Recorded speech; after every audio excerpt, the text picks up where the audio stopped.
você está na GV News, seu canal de jornalismo 24 horas na internet. Hoje o nosso assunto aqui em GV News Entrevista é o futebol.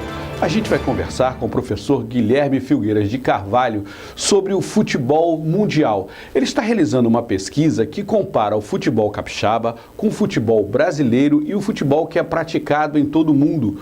O professor Guilherme dedicou mais de 50 anos da vida dele ao esporte e já lançou um livro sobre o futebol, da base ao profissional. Professor Guilherme, obrigado pela sua presença aqui na GV News. Nessa pesquisa, o que o senhor achou de mais interessante nessa comparação entre o futebol que é praticado aqui e o futebol que é praticado no resto do Brasil e no mundo, que é a base da sua pesquisa? É um prazer, né, estar com você, que faz parte da história do futebol capixaba, nós fazemos parte disso. Essa pesquisa, ela vem desde há muito tempo, né? Desde que eu comecei a praticar esporte. Porque você forma uma ação coletiva de entendimento sobre o que é o esporte. E para você falar em determinado esporte ou alguma coisa que você vai discutir, você tem que participar desse esporte. Né? Eu sempre digo para as pessoas que nunca sentaram num banco de um campo de futebol, com os reservas, com os jogadores, dificilmente ele pode discutir futebol. Não é impossível se a pessoa não participar desse processo, não ter as dificuldades que tem um técnico. Haja visto agora o nosso técnico da seleção, na hora que ele sentar ali, ele vai ver o que é a dificuldade de ter técnico de um clube, de uma seleção. Né? Tomara que ele consiga, né, fazer aquilo que ele está colocando em muito tempo, né, que a gente espera. Né? Desde 2002 eu já venho falando sobre isso, numa crônica que eu fiz em 2002, falando que o futebol brasileiro já não era mais o mesmo. Né? Esse trabalho ele começou na Universidade Federal do Espírito Santo, né, quando eu fui para lá em 1985, né, e fiquei lá um período grande. Me aposentei e fui para o UVV, onde hoje eu trabalho e continuo com essa pesquisa. Né. Então esse trabalho ele vem de uma sequência de 30 anos. Então vários aspectos foram por mim analisados. Né. Primeiro foi a violência no esporte. O que a violência estava acabando com o futebol brasileiro. E é um dos itens da pesquisa. Porque a violência não tem nenhum jogo de futebol que se houver nível de emoção, passar por cima da razão do atleta, não existe tática coletiva nem sistema de jogo que fosse colocado em prática. Né? Então isso é muito importante. Porque o atleta nosso, aí um erro maior nosso, acho que hoje, é trabalhar muito com a criança desde cedo, com a cabeça da criança. E a cabeça, o cérebro é que dirige o corpo. Então a matéria é o pé, a mão, mas é quem dirige, né? Qualquer atividade que for fazer é o cérebro. Então nós precisamos mudar essa mentalidade e essa aqui é a pesquisa.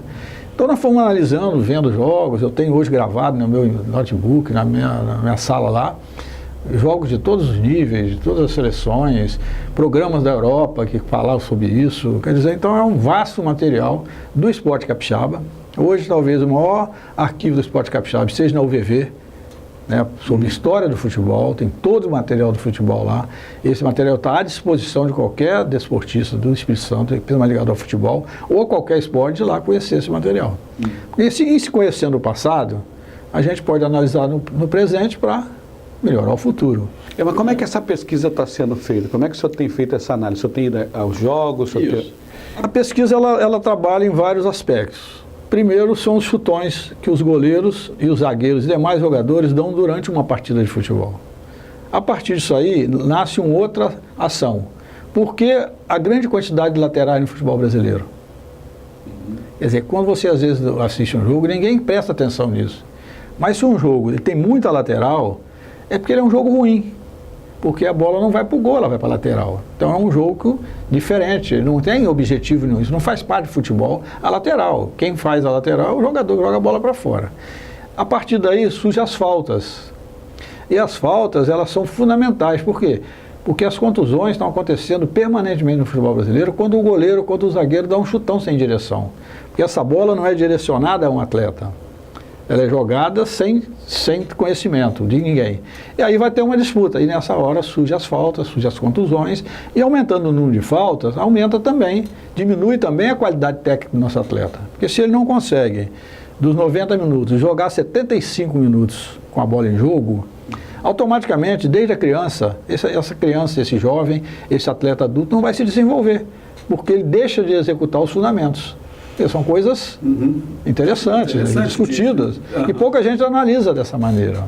Sim, e Por que o futebol capixaba perdeu o protagonismo em relação ao futebol brasileiro? Quer dizer, a gente vê que o futebol capixaba já foi bom, já teve jogos maravilhosos aí, e hoje está sempre a Série D, perdeu o protagonismo. A gente discute isso não em 10 minutos, em 2 dias, em 3 dias, em 1 dia. São muitos fatores. Eu conheço o futebol capixaba desde 1958. Até antes, quando eu morei lá em Itapimirim, eu sou da vila de Itapimirim, tem um atleta de Itapimirim que disputa a primeira divisão do futebol capixaba. Quer dizer, desde 13 anos de idade, que eu fui atleta lá do Ipiranga, porque ali tem uma rivalidade entre Barra e Vila de Itapimirim, rivalidade de município, hoje são 2 municípios diferentes, né?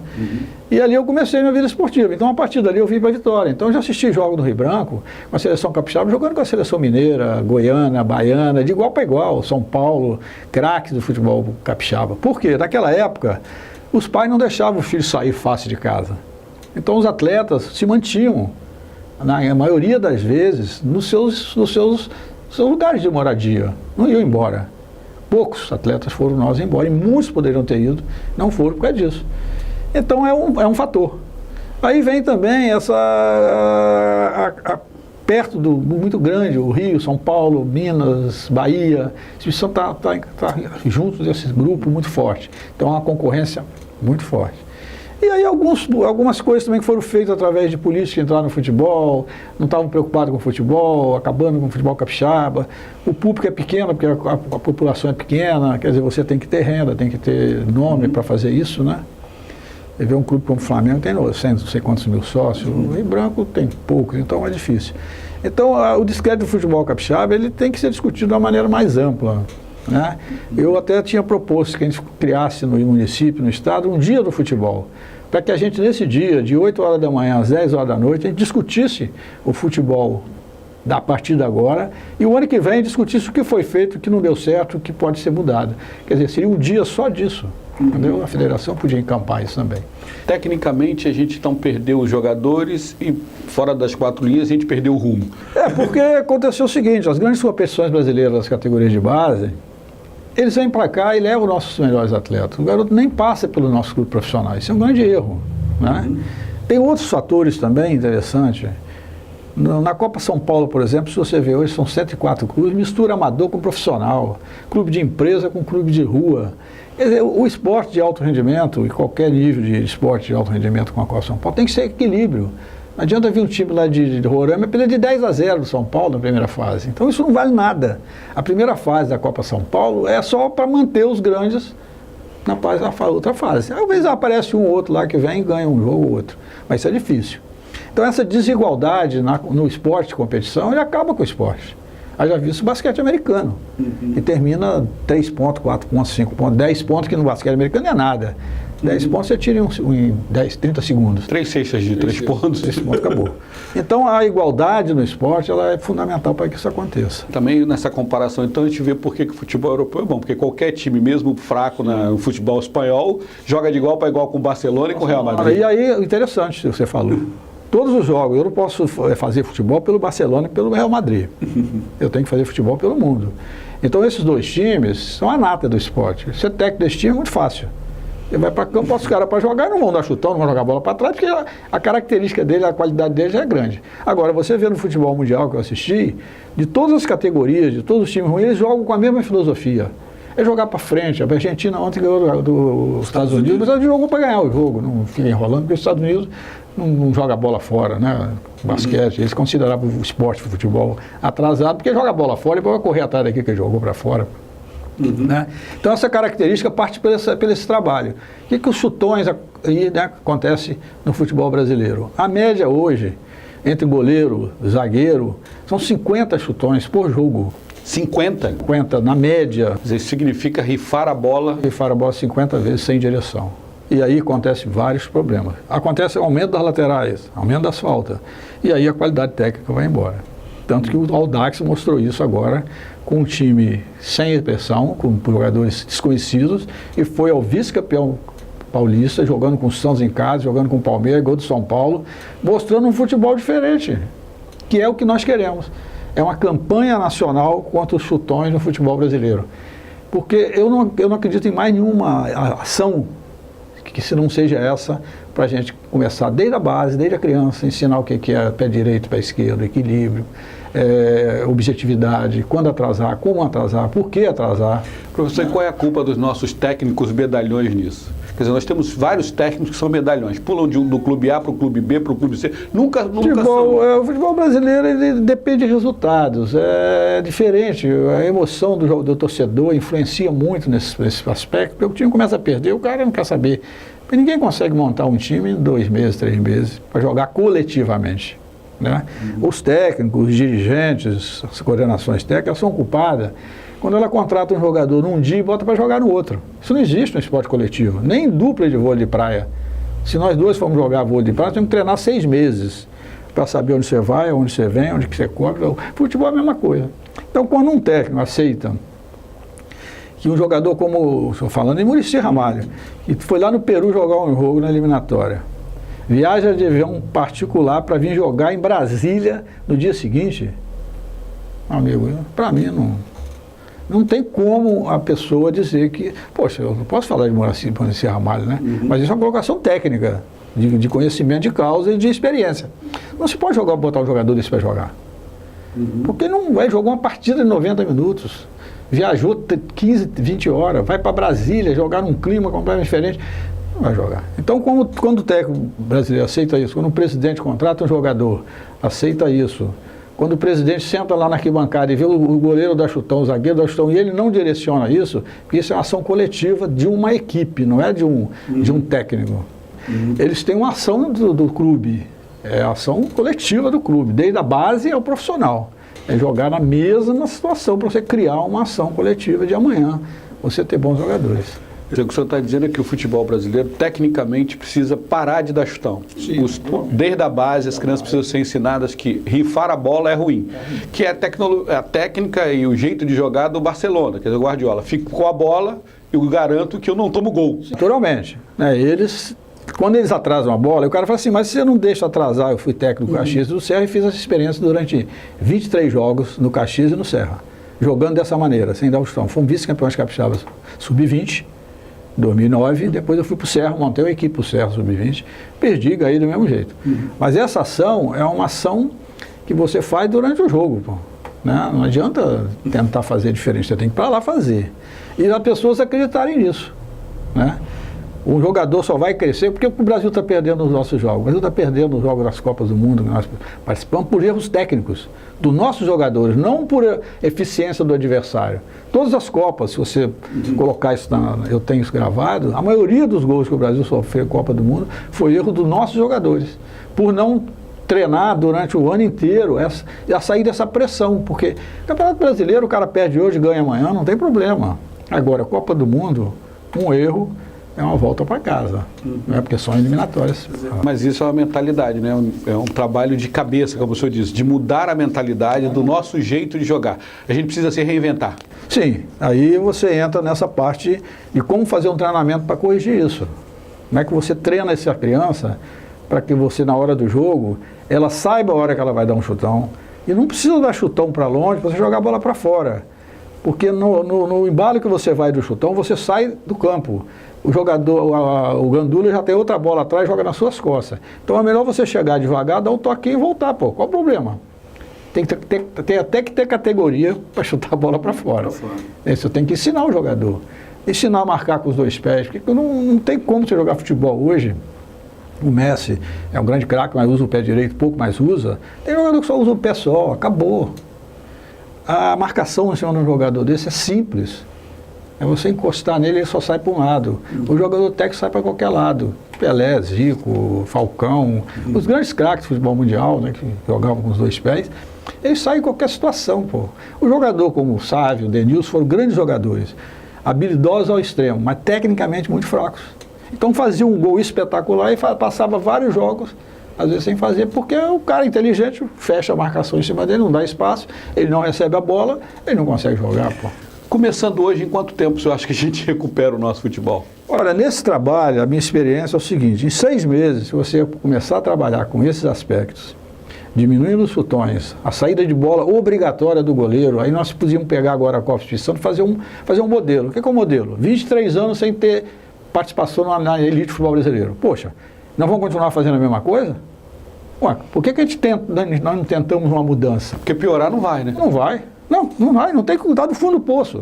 Não dá para puxar mais nada água lá embaixo. Então o que eu vou fazer? Vamos fazer vamos reunir todos os técnicos, os presidentes do clube, vamos jogar um futebol diferente. Qual seria? Vamos chegar perto de zero a essas ações nefastas ao futebol. Os chutões, as laterais, as faltas e os atrasos de bola. Você fazendo isso, naturalmente, quem está lá assistindo o jogo, se você não tem lateral, a bola vai para onde? Vai para frente. Se você consegue dominar essa bola e partir para o gol adversário 40, 50 vezes, você vai fazer 5, 6 gols. Se você for 7, 8, que é a média nossa de ir ao ataque, nós vamos fazer um gol só. Só tem todo esse scout que chama, né? Quantos chutes são dados por jogo, quantos chutões... Você vai ao gol adversário, porque não precisa nem ter chutado para o gol. Se ela foi lá perto da linha de fundo, esse time teve uma ação ofensiva. Ele chegou com essa bola lá fora no fundo. Se ele perdeu aquela bola, chutou para fora, não tem problema. Agora, ele tem que procurar isso, permanentemente. São 35 a 40 minutos para cada time, quando os times são iguais. Nesses 35, você tem que ter 46, no bom sentido. Você tem que ter 36 de posse de bola, né? 34. Você tem que ter até mais, procurar mais. Por quê? Só a qualidade técnica, só a efetividade e a ida ao ataque que vai te dar o gol. Pô. E o espetáculo fica melhor, porque é isso que o torcedor quer. O torcedor não aguenta mais nem ver nem na televisão. Mas... Depois que eu faço esse trabalho, que eu apresento, o cara fala, pô, professor, eu não consigo nem ver o jogo mais. Porque você falou coisas que na hora que eu estou vendo não dá para ver mais esse tipo. Então é uma pesquisa muito grande. Quantos jogos o senhor assistiu para fazer essa pesquisa e quando que ela começou? 2015, né? Ela começou em 31 de janeiro de 2015, no jogo desportivo em Castelo. A partir daí, o ano de 2015, 2016, foram 250 jogos. Não foi só eu. Tem um grupo de profissionais da UVV, alunos, professores que colaboram com esse trabalho. E fizeram observação, que a gente discutia muito, toda semana se reunia para saber. Tanto que dessa pesquisa nasceu já uma monografia de um aluno em cima da pesquisa, foi apresentada semana passada, já com outra visão, porque é um aluno, ele tem mais condições, a gente já está um pouquinho mais cansado disso, ele fez um trabalho sobre a pesquisa. Interessante, a federação, isso tinha que levar para todos os clubes capixaba. Essa é a contribuição da universidade, né, dos acadêmicos, para o mundo real, né? Quer dizer, estuda e apresenta, forma de mudar. Claro. Né? É importante, porque o aluno, eles é que vão mudar. Porque eu não tenho mais condição de fazer isso. Se eu tivesse hoje a idade deles, eu iria para campo para apresentar isso. Fiz isso no Caxias e no Serra. Porque não adiantava ficar falando sem fazer isso. Quando eu fiz o primeiro trabalho no Caxias, eu fiz a apresentação da equipe do Caxias, levei lá quase 40 desportistas, federação, fiz um jogo para mostrar, num campo ruim, com muito buraco, que se poderia jogar futebol diferente. E a partir dali foram 21 jogos dessa maneira. Fizemos gol em todos os jogos, sem dar um chutão, sem atrasar uma bola para o goleiro durante o jogo inteiro, dos 23 jogos. E isso que eu queria propor na Copa Espírito Santo, que é uma Copa que não tem muito... Não é oficial, não tem descenso nem ascenso, descenso e acesso. Então o que eu poderia fazer? Vamos propor essa mudança. E vamos ver o que dá, pô. Não tem nada errado. Você acha que o futebol capixaba, no nível que ele está, ele é um bom laboratório para se testar o que pode ser aplicado na melhoria do futebol brasileiro? Primeiro que são 78 municípios só. Estrada é para tudo quanto é lugar. Você pode fazer um trabalho aqui, vou comparar, por exemplo, Uruguai e Paraguai é tamanho do Espírito Santo. A população do Uruguai e Paraguai é também nessa expressão.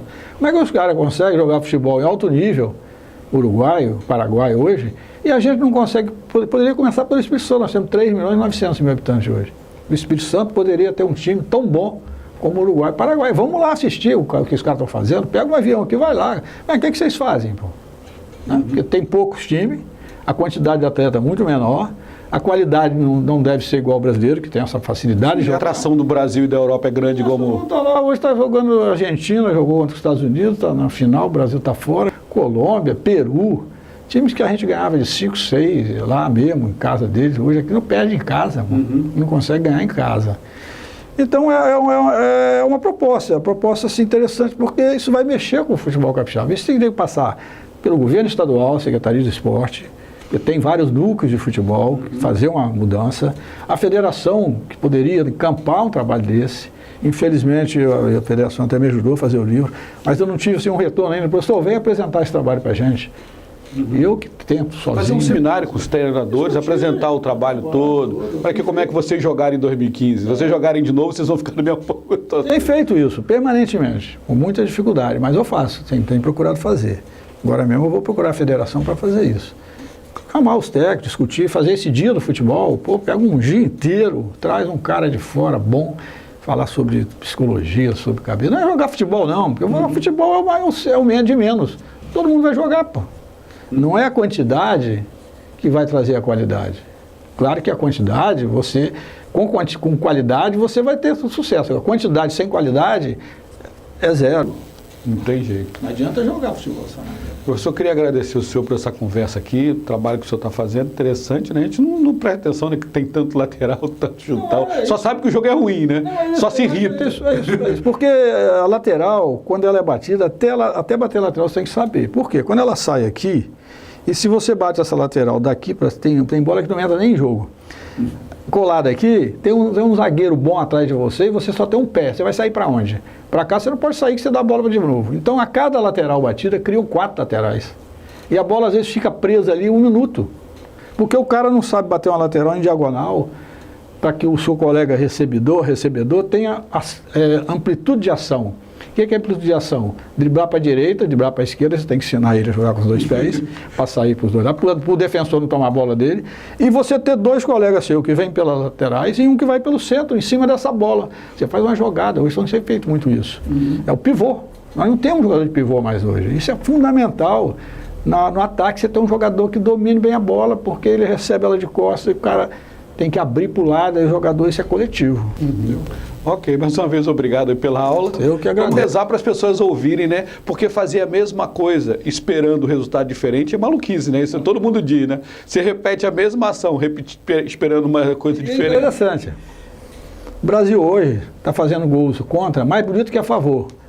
Por quê? Porque a colocação do jogador está toda errada. O cara que é lateral esquerdo, se ele passa para o lado direito para jogar, para fazer naquela confusão ali dentro da área, ele vai chutar com o pé direito ou chutar para trás, porque ele vira para o gol dele. Então ele se torna um atacante. Então até isso você tem que saber, pô. Nós estamos fazendo gols contra muito mais bonito que o gol a favor hoje. Porque está treinando muita coisa errada, fazendo permanentemente, que os caras estão fazendo sem saber, pô. Ok. Obrigado por assistir GV News Entrevista. A gente volta daqui a pouco com uma nova notícia. GV News, porque informação é coisa séria.